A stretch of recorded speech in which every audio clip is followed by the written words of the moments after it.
All right, ladies and gentlemen, it's yours truly, Dan Adams, a.k.a. the Soulful Conservative, the DA, and the prosecutor, coming to you live via some remote place here in Pittsburgh, Pennsylvania. I'm not going to tell you my exact location because I don't get down like that. No, I'm kidding.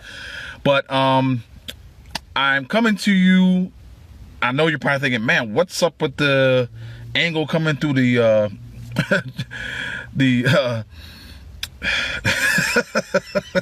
let me start over. Good evening, everybody. It's yours truly, Dan Adams, a.k.a. the Soulful Conservative, the DA, and the prosecutor, coming to you live from some remote location here in Pittsburgh, Pennsylvania. I apologize for the weird angle veering through my steering wheel here, but I still haven't replaced my holder for my phone for my car, so I've been lazy. I haven't gotten around it yet, so I wanted to come to you now because I'm not going to have time later to do my political heat session for the night. So let's go ahead and get right into it. And let's talk about right hot off the presses. Hope Hicks, White House Communications Director, has resigned. She put in her resignation today, actually in the last couple hours, what I've learned. And she spoke with the House Intel Committee yesterday for 9 hours. Now, I'm thinking to myself, 9 hours? A White House Communications Director is talking to a House Intel Committee for nine hours? I really would like to have a transcript of that. Well, ladies and gentlemen, if you're listening to this, go ahead and share this out. I'll be with you for the next maybe 12 or 13 minutes. But let's go ahead and get into it. I don't know what to think of or to espouse in regards to Hope Hicks resigning. And I don't understand what it means in regards to what she actually said to the House Intel Committee. Now, what I've read before I started this was she didn't lie about anything in regards to this Russian investigation, but she did tell little white lies for the president. And I'm thinking to myself, I don't even understand what that means. What is the characterization around that? What engulfs that as far as these little white lies? I don't know. Someone can explain that to me. That'd be awesome. But I look at it like this. She resigned for whatever reason she resigned for. I don't know what it all entails in regards to the scope of why she resigned. But I'm looking at it from an angle of, okay, if she resigned because she got caught in a lie, that's one thing. If she is resigning because of these little white lies that she confessed to, that's a whole other situation. But I guess once, and like I said, she spoke to, I don't know if it was under oath, but I guess assuming it was, to the House Intel Committee yesterday for 9 hours. 9, okay? And I don't understand how a White House Communications Director would need to sit down for 9 hours with a House Intel Committee. But hey, maybe they had a lot to talk about. I know they understand that she's very close to President Trump, so maybe they were trying to get as much out of her as they possibly could. Maybe possibly catch her in a lie. Maybe they did. I don't know. But for the days to come, we'll find out. Because we know how things leak. We know how there's a sieve. There's a freaking well coming out of the Washington, D.C. swamp in regards to information that this leaks out. So we'll find out for real as to why she resigned. But what does that say about all these resignations under the first year or so of the Trump administration?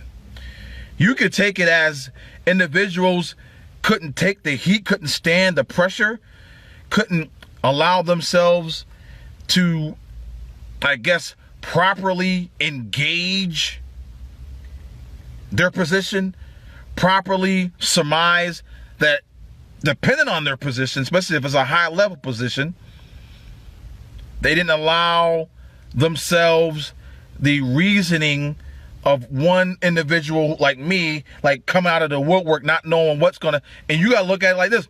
President Trump was never president before he became president. He was never a politician. So a lot of these individuals came into the fold, they were maybe more like former employees or current employees that came onto the campaign, like Hope Hicks did. But we won't know, like I said, until days to come. So let's pump the brakes in regards to why Hope Hicks resigned. We'll find out. Keep your stations locked. Now, I want to talk about that situation down in Georgia with this school teacher popping off some shots. I have not been able, because I've been running around, work was crazy today, and I had to get someone somewhere, as I'm right now, to an appointment. And I'm thinking to myself, already I have individuals on my page calling it a false flag, saying that this was on purpose in order to shine a light for the libs and the leftists and the moonbats in this country, so that the rest of the nation can see that supposedly, this was an example to be set in regards to why teachers should not be armed in schools. We don't know the whole story, ladies and gentlemen, behind this situation. So how about we pump the brakes? Pump the brakes, ladies and gentlemen, before you make your final decision in regards to this incident with this teacher with a gun in Georgia. I'm actually pleading with you to reserve judgment. And if I am wrong, as I said in my statement on social media, if I am wrong and proven wrong, then I will stand corrected. Now, ladies and gentlemen, let's go ahead and move on. I was listening to the Sean Hannity radio show before I started. They were talking about Broward County Sheriff Steve Israel. I just posted the story, but it's been out today. 40 investigations under the watch of Broward County amazing leadership Steve Israel into all kinds of foolishness, all kinds of lawlessness, all kinds of mischievousness. And this man went on national television espousing amazing leadership in regards to his response to the Parkland shooting. Who in the world, in their right mind, who as an individual that's either in management, supervisory level, whatever, who in their right mind comes out and spouses, speaks, proclaims that they have shown amazing leadership? That is someone that has an ego larger than Alaska. Okay? That is an individual, for number one, this man has not taken responsibility for anything in regards to this Parkland shooting. He hasn't even dipped his toe in the pool of responsibility. So that right there should have thrown off red flags. And then we also have this incident back in 2013 that just was brought back to my recognition and clarity. A black man walking home with his headphones on, recently just purchased, was just leaving the shop where he purchased this AR-15 with no bullets in it. It wasn't loaded. He had his headphones on. He didn't hear anything. I guess these police officers under Mr. Amazing Leadership, Steve Israel, down in Broward County, tried to get this individual's attention, didn't get it. He had his headphones on. He wasn't ignoring them. He had his headphones on. Ended up getting shot and killed. That happened, ladies and gentlemen, under Mr. Amazing Leadership, Broward County Sheriff Steve Israel. So, take it for what it's worth in regards to Broward County Amazing Leadership Steve Israel. He has been on every possible, and I mean every possible medium there is: radio, print, and TV. If I was in his shoes, I wouldn't be worried about taking and doing and immersing myself in media. I would be finding out where the breakdowns happen. Now, obviously, I wouldn't be in the situation this man is in, allowing Nicholas Cruz to get away with everything that his punk ass got away with. Nicholas Cruz, excuse me, at least should have had some prison stints for the things that he, excuse me, that he did under Mr. Amazing Leadership Steve Israel's watch. And the FBI, once again, unfortunately, excuse me, is part of the situation, immersed in the situation. I'm not putting the blame on one individual or one entity in regards to the Parkland shooting. It was a collective fuck up. That's right, you heard right. A collective, colossal fuck up. I'm hearing about now, ladies and gentlemen, some no arrest policy. They're calling it the promise, what do you call it?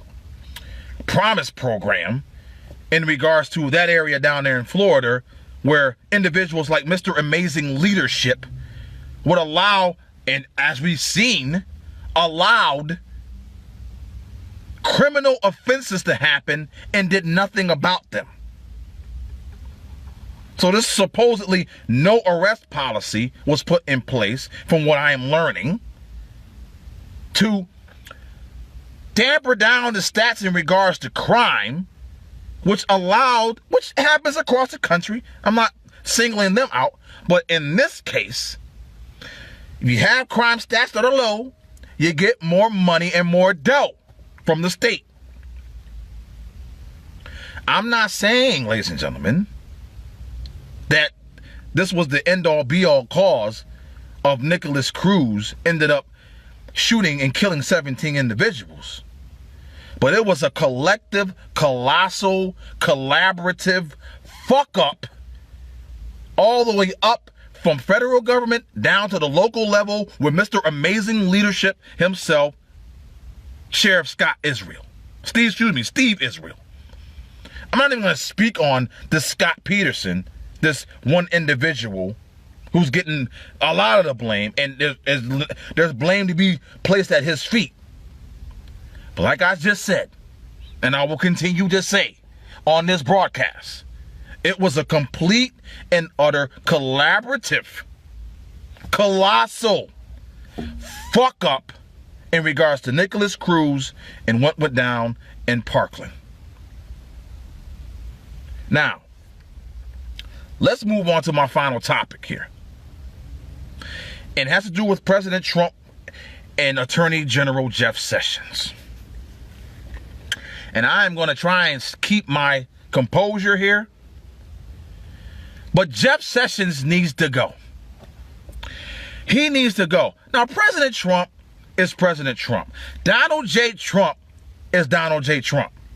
You're not going to stop him from tweeting, so stop asking. Stop pleading. Stop wanting. Stop needing. It's not going to happen. A miracle is going to have to take place in order for him to stop tweeting. But I don't have a problem with him clapping back, clapping towards, or singling out individuals like Jeff Sessions for not doing their damn job. Don't stand there, Jeff Sessions, and act and portray yourself as being above board in regards to these FISA abuses, to this FISA investigation. You have the power, Attorney General Jeff Sessions, to put a special prosecutor on this case. You have refused to up until this point, and I don't see it changing. Why is that, Jeff Sessions? Someone explain that to me. Why is Jeff Sessions, the Attorney General, not putting a special prosecutor to investigate these FISA abuses? I don't have the answer, ladies and gentlemen. I have no idea why he's not doing this. I can understand why President Trump is clapping back at him on Twitter. Do your damn job, Jeff Sessions. I thought at this point, with his track record, that so many things would be resolved to a certain degree, and other things would at least be in the process of being resolved. You're getting an F as far as performance from me, Jeff Sessions. An F. Get your shit together, Jeff Sessions, or get out. Get out.